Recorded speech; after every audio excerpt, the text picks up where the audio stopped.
does matter how you meet someone, and it does matter how you treat them when you first meet them. And it's amazing. I've learned to do this, at least in partly because I'm a clinical psychologist. I've learned how to talk to people very rapidly. And I have the most amazing adventures with people in cabs and when I travel, because I'll talk to them directly right away. And they'll tell me the wildest stories and show me the craziest things because I'm actually interested in what they have to say. And I'm not afraid. Well, I'm somewhat afraid, but I'm not sufficiently afraid to have that stop me. And I'm acting on the presupposition that the person has something of great interest to reveal. And that's a very useful thing to know too, because one of the things that's really cool about people, and you really learn this as a clinical psychologist, is that if you can get people talking, they're so damn interesting you can hardly stand it. You know, because they have these idiosyncratic experiences that are only theirs, right? They're only theirs personally. No one else could tell the story. And that's the kind of stories that you want to hear. And when they tell you those stories, you learn something you didn't know. And so what that means is that you can treat the landscape of strangers as an endless vista of places to learn things you didn't know. And if you know enough so that you're satisfied with your life and everything has ceased to be a tragedy around you, well, then you can be comfortable in your circumscribed domain of totalitarian knowledge, let's say. But if your life is insufficient and you're suffering more than you want to and everything isn't what it should be, then you need to look where you haven't looked for what you don't have. And then you can look outside beyond you, and then you can make friends with what you don't understand. And that's a huge part of what this story is about. Because what happens is that Abraham welcomes the men, God, angels, and treats them very well, and reaps a tremendous benefit as a consequence. And then, well, then the story reverses, and we end up in Sodom and Gomorrah, where the same angels sojourn, and they're treated terribly, and all hell breaks loose. And so that's what the story's about. It's fundamental. Now, there's a sexual impropriety thing going on that I'm also going to delve into, but I don't think that's the critical issue in the story. The critical issue in the story is, how do you act in the face of the stranger? You know, there's a statement in the New Testament. Christ says something like, when you do something to the least of people, you do it to me, him, right? And that's a very difficult statement to understand too, but it's something like, it's something reminiscent of the requirement to keep the idea of the transcendent reality of the person in mind at the same time you keep their proximal reality in mind. To have your mind in two places at the same time when you're talking to people. You know, I learned from a friend of mine in Montreal who is very socially sophisticated in some ways. Whenever he went into I was like going shopping with him. And whenever he went into a store and he talked and he had an interaction with a clerk, the first thing he would do is have an interaction with the clerk. You know, he wouldn't have an interaction with the role of the clerk. He'd like look at the person, sort of take stock of the fact that they were there, and then ask them something genuine about their job or their store or how they were doing, like go into a conversation right away. And he didn't get personal about it because that can be intrusive, right? You have to be very sophisticated to do this. But he did indicate to the person that he was there, at least in part, for the good that could be done between them. It's something like that. And then the person would be ridiculously helpful. And so then, you know, if people mistreat you, you see this with antisocial kids. It's a very tragic thing to see, because if you're an antisocial child, by the time you're about 4, you're very hostile and distrustful to people. And so you're like a growling puppy. And if you're a growling puppy, you tend not to get petted. You're more likely to get kicked. And if you're a growling puppy and you get kicked, then you have even more reason to growl. And that's sort of the story of antisocial kids. If they're not well socialized by the time they're 4 and they're more on the aggressive side, then they alienate themselves from the community and all they get is rejection. Well, and then they look at the rejection and they think, well, to hell with humanity, you know? And no wonder they think that. But the part of the catastrophe is that they get what they evoke.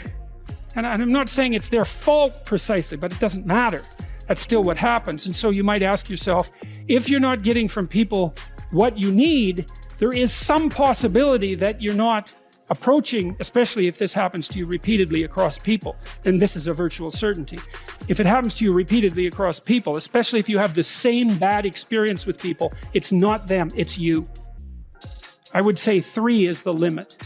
If something happens to you once, you write it off. If it happens to you twice, it's like you open your eyes, but you write it off. But if it happens to you 3 times, it's probably you. Or it's the rest of the world. Better it's you, because you're not going to change the rest of the world. Well, so what happens with Abraham? Well, he's at home, and these angels show up. Now, we don't know whether they're angels or men precisely, because, well, as this part of the story reads, as the Lord appeared to him in the plains of Mamre, and he sat in the tent door in the heat of the day. So he's another visionary state by all appearances. And he lifted up his eyes and looked, and lo, 3 men stood by him. There's real ambivalence in the story about the men. Are there 3 men? Are there 3 angels? Are there 2 angels and God? It's all mixed up in the story. So we won't clarify that. We'll leave it ambiguous. And I think the ambiguity is important because you don't know who the stranger is when you encounter him. And it depends on whether you're thinking about it in the normative manner or if you're thinking about it in the transcendent manner. Because with each person that you meet, well, they're just a person. That's one way of thinking about it. And then they're the person that you know, or they're the person as they choose to reveal themselves to you, and people keep themselves shielded. But then they're also something of great metaphysical potential, right? And you might say, well, do you believe that? And I would say, well, yes, you believe it because you expect a lot from people, generally speaking, and are not happy if they betray you. But more importantly, our entire culture is predicated on the idea that each person has an indefinite intrinsic worth. And I'm not talking about self-esteem. I'm talking about something like what would you say it? The implicit presupposition in our legal structure that no matter who you are, even if you're a murderer, even if you're a condemned murderer, that there's something about you that's of transcendent value that has to be respected by the law and by other people, right? And so that's a remark. And you might say, well, do I believe that? And the answer to that is, well, you act it out because you follow the law. And it's not an easy thing to pull out of the law. It's kind of the idea that you have intrinsic natural rights. And you don't pull that out of our law, man, without having the whole thing fall down. And I think the whole idea that you have intrinsic natural rights is predicated on something like the biblical hypothesis that human beings have a logos nature and that we are involved in the speaking forth of being. And as beings who are involved in the speaking forth of being, there's something about us that has to be respected by ourselves in relationship to ourselves, by ourselves in relationship to other people, but even more strangely, by ourselves in relationship to even to criminals, even to vicious criminals. You can't remove that transcendent element. And that to me, that's also a miracle of conceptualization, because who the hell's going to think that up, right? Even the most vicious of murderers has a touch of the transcendent that needs to be respected. Of all the ideas that are unlikely, that's got to top the list. And of course, without that, you have a very barbaric legal system, right? Because no one is protected. As soon as you make a mistake, then you're in the damned and you have no rights whatsoever. And that isn't what happens in the West, which is an absolutely amazing thing. So anyways, Abraham is a master of the stranger. That's one way of thinking about it. He knows what to do when strangers come along, and he opens himself up to them.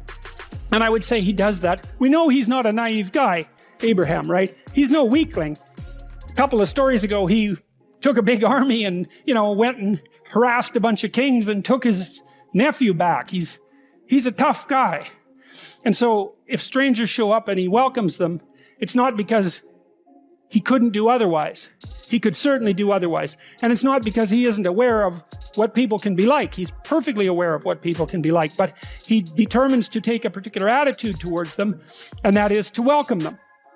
And why would you do that? And I think the answer to that is you hold out your hand in trust to someone and you evoke the best from them if that's there to be given. So it's an act of courage. It's like, it isn't me meeting you exactly. Not exactly. It's more like the transcendent part of me making a gesture that allows the transcendent part of you to step forward. And that happens all the time. It happens all the time in normative discourse. You know this perfectly well, because sometimes you can have a real casual conversation with someone that just goes nowhere, right? It's just shallow as can be. Or now and then you can actually make contact with someone, right? And you're both, I would say, enlightened and ennobled by the conversation. And that's we would call that a deep conversation for some reason, because we made a deep connection, whatever that means. It means, well, it certainly means that it's not shallow. We're not sure about what these metaphors means, but it means that it reaches deep inside of you. It's something like that. You make direct person-to-person contact. And those sorts of conversations are replenishing. That's the right way to think about it. They genuinely are. And I think that's because they provide you with that bread that's not material bread. And that's the information that you need to thrive and to put yourself together.